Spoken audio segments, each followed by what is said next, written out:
Dans notre vidéo d'aujourd'hui, nous allons explorer les raisons captivantes pour lesquelles certaines personnes dominent continuellement nos pensées. Que cela concerne un ami de toujours, un amour échappé ou une rencontre récente, ces fixations mentales plongent leurs racines dans un entrelac d'émotions, de souvenirs et d'expériences spirituelles.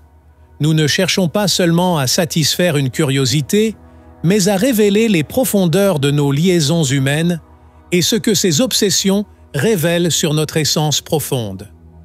Rejoignez-nous dans cette quête de compréhension alors que nous dévoilons les secrets du cœur et de l'esprit. Première raison, la connexion d'âme. Imaginez un lien si profondément ancré qu'il transcende l'explication rationnelle, un fil d'or invisible nous reliant à certaines âmes à travers les âges. Dolores Cannon, experte émérite en régression des vies antérieures, nous introduit à l'univers fascinant des groupes d'âmes et des liens transcendant les existences.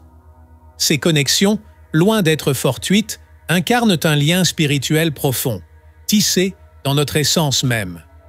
Dolores Cannon nous enseigne que les personnes que nous rencontrons sont délibérément placées sur notre chemin pour des raisons spirituelles profondes, plutôt que par simple coïncidence. Chaque interaction avec les membres de notre famille d'âmes est conçue pour soutenir nos objectifs spirituels et promouvoir une évolution partagée. Elle nous enseigne également que chaque âme vibre d'une fréquence unique, une signature qui nous distingue. Lorsque deux âmes aux fréquences compatibles se rencontrent, une reconnaissance instantanée se produit, une attraction irrésistible qui nous connecte sur un plan profondément spirituel. Les œuvres de Dolores Cannon, peuplées d'exemples et d'études de cas, démontrent la puissance de cette connexion. Les personnes ayant expérimenté des régressions rapportent souvent des retrouvailles émouvantes avec des âmes familières mettant en lumière l'impact des fréquences d'âme sur nos relations et affinités. Une véritable connexion d'âme se manifeste souvent par une réflexion constante sur une personne, nous encourageant à percevoir ses pensées non comme de simples fixations, mais comme porteurs de significations spirituelles profondes. Dolores Cannon souligne que ces réflexions sont en réalité des signaux envoyés par notre subconscient ou notre moi supérieur, marquant la présence d'une leçon spirituelle essentielle ou d'un conflit non résolu issu d'une existence passée, servant ainsi de moteur à notre éveil spirituel et à notre croissance personnelle. Deuxième raison, les contrats d'âme. Plongeons dans l'univers des accords spirituels préétablis avant notre naissance, qui orientent et influencent notre croissance spirituelle. Ces contrats façonnent les diverses relations de notre vie, allant des liens familiaux aux amitiés et aux rencontres amoureuses. Comprendre pourquoi nous ne pouvons cesser de penser à quelqu'un peut parfois résider dans ces contrats d'âme. Chaque personne que nous rencontrons joue un rôle spécifique dans notre voyage spirituel, comme prédéterminé par ces accords. Que ces relations nous apportent joie, douleur ou défi, elles sont destinées à nous pousser vers l'amélioration personnelle et une compréhension plus profonde. Lorsque nous nous retrouvons obsédés par quelqu'un, cela pourrait être le signe que notre conscience plus profonde cherche à nous signaler une affaire inachevée ou une leçon à tirer de cette personne, comme le stipule notre contrat d'âme. Ignorer ou nier ces connexions profondes peut mener à des complications émotionnelles et à des fixations malsaines, freinant notre croissance spirituelle et émotionnelle. En revanche, reconnaître et interagir avec ces contrats d'âme peut être une expérience transformatrice. Cela nous permet de voir ces pensées persistantes comme des opportunités de croissance intérieure et de découverte de soi. En explorant le concept des contrats d'âme, nous avons vu comment certaines rencontres semblent transcender la simple coïncidence, nous liant à d'autres sur la base d'accords spirituels profonds et de missions partagées. Ces connexions peuvent avoir un impact considérable sur notre croissance personnelle et notre évolution spirituelle. Je vous pose maintenant cette question. Avez-vous déjà rencontré quelqu'un avec qui vous aviez l'impression d'avoir une mission commune? Peut-être quelqu'un qui, dès l'instant où vous l'avez rencontré, vous a donné le sentiment que vous étiez destiné à accomplir quelque chose d'important ensemble. Comment cette relation vous a-t-elle aidé à grandir, à évoluer et quel impact a-t-elle eu sur votre parcours? Je vous invite à partager vos histoires et réflexions dans les commentaires. Vos expériences peuvent non seulement enrichir notre compréhension collective des contrats d'âme, mais aussi inspirer d'autres à reconnaître et à valoriser ces rencontres significatives dans leur propre vie. C'est dans le partage de nos voyages que nous découvrons souvent les filles invisibles qui nous relient les uns aux autres, nous rappelant que nous ne sommes jamais vraiment seuls dans notre quête de sens et de connexion. Troisième raison, le besoin de paix. Parfois, nos pensées incessantes sur quelqu'un signalent un appel intérieur à résoudre et à apaiser des conflits internes. Selon les enseignements de Dolores Cannon, adresser les traumas de vies antérieures et les conflits non résolus est essentiel pour notre croissance spirituelle et notre guérison. Dolores Cannon suggère que ces pensées récurrentes pourraient être des résonances de vies passées ou des leçons spirituelles encore à apprendre. Utiliser des techniques telles que la thérapie de régression ou la méditation introspective peut s'avérer instrumentale dans ce processus de guérison, nous permettant de plonger dans les profondeurs de notre subconscient et de révéler des connexions spirituelles cachées et des expériences de vies antérieures influençant nos pensées et émotions actuelles. Faire la paix avec ces pensées persistantes nécessite un processus réfléchi, pouvant mener à une croissance émotionnelle significative. La première étape de ce voyage est de reconnaître le besoin de clôture, d'accepter que nos pensées constantes sur une personne ne sont pas simplement nostalgiques, mais des signaux de notre subconscient ou de notre moi supérieur. S'engager dans l'autoréflexion est une étape cruciale. Des outils introspectifs comme le travail sur la respiration peuvent nous aider à plonger plus profondément dans notre état émotionnel, nous permettant d'explorer et de comprendre les raisons de nos pensées persistantes. Cette introspection révèle les courants émotionnels sous-jacents qui influencent nos pensées et sentiments. Après une introspection profonde, il est important d'identifier et d'exprimer nos pensées et sentiments. Noter nos réflexions sur les problèmes non résolus avec la personne concernée peut offrir de la clarté et une compréhension tangible de notre état interne. Décider d'une marche à suivre est essentiel. Vous pourriez envisager deux voies, la communication directe avec la personne concernée ou la recherche de la paix intérieure, si le dialogue n'est pas possible ou approprié. Formuler une stratégie personnelle pour atteindre la paix intérieure est une partie essentielle de ce processus. Mettre en place une pratique de réflexion régulière garantit que votre cheminement vers la paix reste actif et conscient. Revoir régulièrement vos notes ou affirmations, surtout lorsque les pensées de cette personne réapparaissent, renforce votre décision d'avancer et d'accepter la situation telle qu'elle est. Nous avons discuté de l'importance de faire la paix avec les pensées persistantes et de la manière dont cela peut être essentiel pour notre croissance personnelle et spirituelle. Parfois, ces pensées sont liées à des personnes avec lesquelles nous avons eu des liens significatifs, et trouver une clôture peut s'avérer complexe. Afin de vous accompagner dans cette démarche, je suggère un exercice à la fois simple et efficace. Rédigez une lettre adressée à la personne qui occupe incessamment vos pensées. Cette lettre ne sera pas envoyée, ce qui vous permet d'écrire en toute liberté. Exprimez dans cette lettre l'ensemble de vos émotions, qu'il s'agisse de vos espoirs, de vos regrets, de votre reconnaissance ou de votre frustration. Partagez également les enseignements tirés de cette relation. Mais le plus important, concluez votre lettre par une affirmation de paix et de clôture. Quelque chose comme « Je te libère et me libère de notre passé avec gratitude pour les leçons apprises. Je choisis maintenant de me diriger vers la paix et l'harmonie dans ma vie. » Cette étape est cruciale car elle symbolise votre intention de lâcher prise et de vous orienter vers un avenir plus serein. Cet exercice de rédaction peut être incroyablement libérateur. Il vous permet de mettre en lumière et de traiter vos sentiments d'une manière structurée, favorisant ainsi la guérison et la clôture émotionnelle. Après avoir écrit votre lettre, vous pourriez vous sentir plus léger, comme si un poids avait été soulevé de vos épaules. Je vous invite à partager vos impressions sur cette expérience dans les commentaires si cela vous convient. Qu'avez-vous ressenti en rédigeant cette lettre? Cette démarche a-t-elle modifié votre point de vue sur la situation ou sur la personne concernée? Quatrième raison, les liens énergétiques. Dolores Cannon explore également le concept de lien énergétique, soulignant comment nos pensées et énergies, bien que semblant isolées, peuvent influencer autrui à distance. Cette vision métaphysique présente l'univers comme un tissu interconnecté, où chaque énergie individuelle contribue au champ énergétique collectif.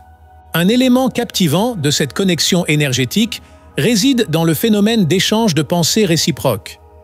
Quand une personne vous porte dans ses pensées de manière intense, ses réflexions, imprégnées d'intentions émotionnelles et énergétiques, sont capables de tisser un lien invisible. Ce lien peut agir sur votre subconscient, vous incitant à penser à cette personne en retour.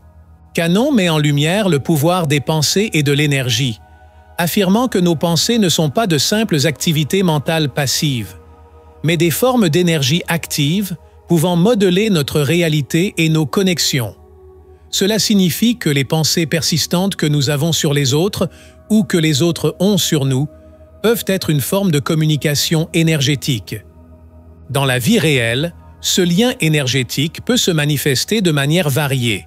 Par exemple, penser à quelqu'un et recevoir soudainement un appel de cette personne, ou ressentir la détresse de quelqu'un à distance pour découvrir plus tard qu'ils avaient besoin de soutien à ce moment précis. Ces événements ne sont pas de simples coïncidences, mais des exemples de la manière dont nos liens énergétiques et échanges de pensées fonctionnent. Les analyses de Dolores Cannon indiquent que ces événements révèlent notre interconnexion spirituelle profonde, où nos pensées servent de vecteurs énergétiques pouvant atteindre autrui au sein de notre toile énergétique, surtout ceux avec lesquels nous avons une forte liaison ou un lien particulier. Nous venons de parler de l'incroyable pouvoir des liens énergétiques et de la manière dont nos pensées et énergies peuvent influencer autrui, même à distance. Cette interconnexion peut se manifester de façon surprenante dans notre vie quotidienne, souvent à travers ce que nous appelons des coïncidences énergétiques. Avez-vous déjà expérimenté une coïncidence semblable? Par exemple, avoir quelqu'un en pensée juste au moment où il décide de vous appeler ou de vous envoyer un message. Ces instants paraissent échapper à toute rationalité. Cependant, ils révèlent l'intensité de nos liens invisibles. Je vous invite à partager dans les commentaires vos expériences de coïncidences énergétiques. Vos histoires personnelles enrichiront notre compréhension commune de ces phénomènes fascinants et de la manière dont nous sommes tous interconnectés sur le plan énergétique. C'est dans le partage de nos expériences que nous pouvons apprendre les uns des autres et approfondir notre connaissance de l'univers mystérieux dans lequel nous vivons. Cinquième raison, le karma non résolu.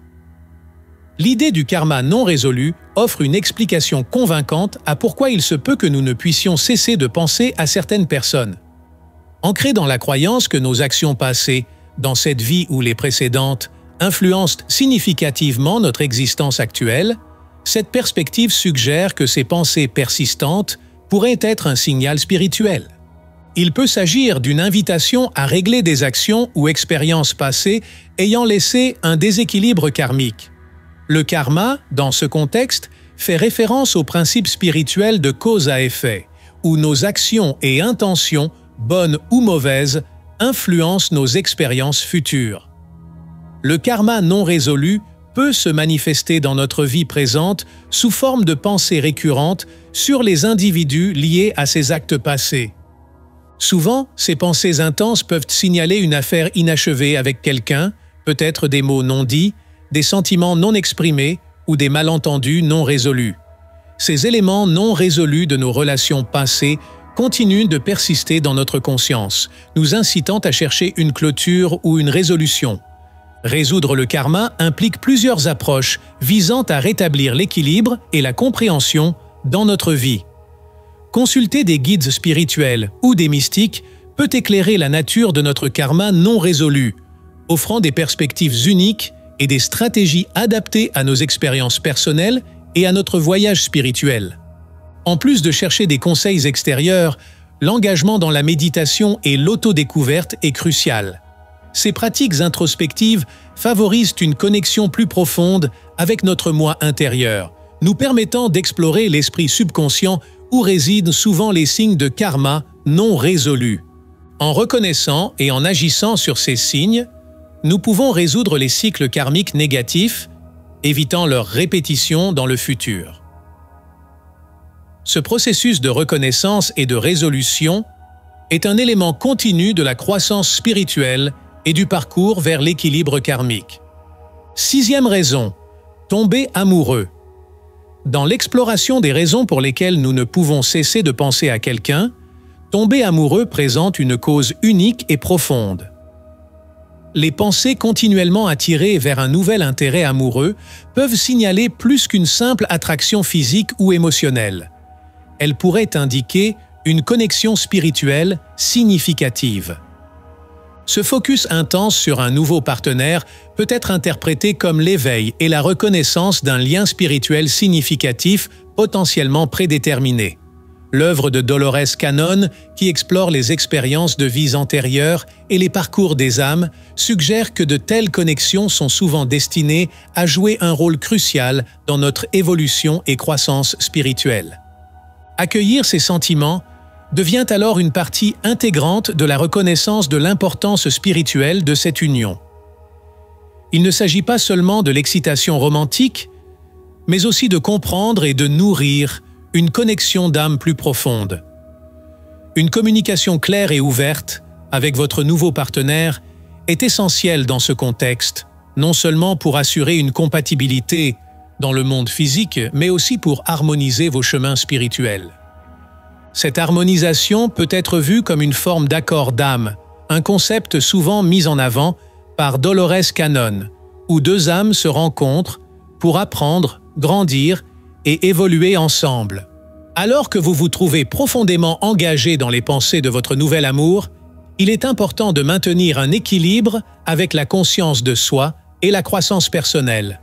Les enseignements de Dolores Cannon encouragent à préserver l'individualité même en explorant une connexion profonde avec un autre. Cet équilibre est crucial car il vous permet de poursuivre votre propre voyage spirituel tout en faisant partie d'un voyage partagé avec votre partenaire.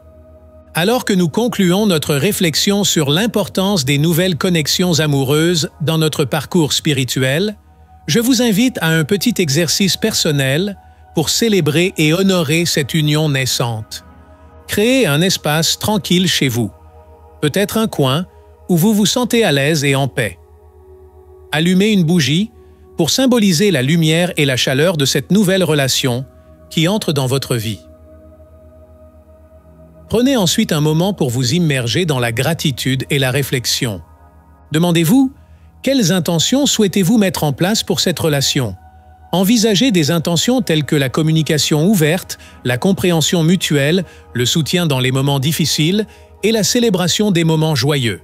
Cet exercice n'est pas seulement un rituel de reconnaissance, mais aussi un engagement envers vous-même et votre partenaire pour cultiver une relation saine, équilibrée et épanouissante.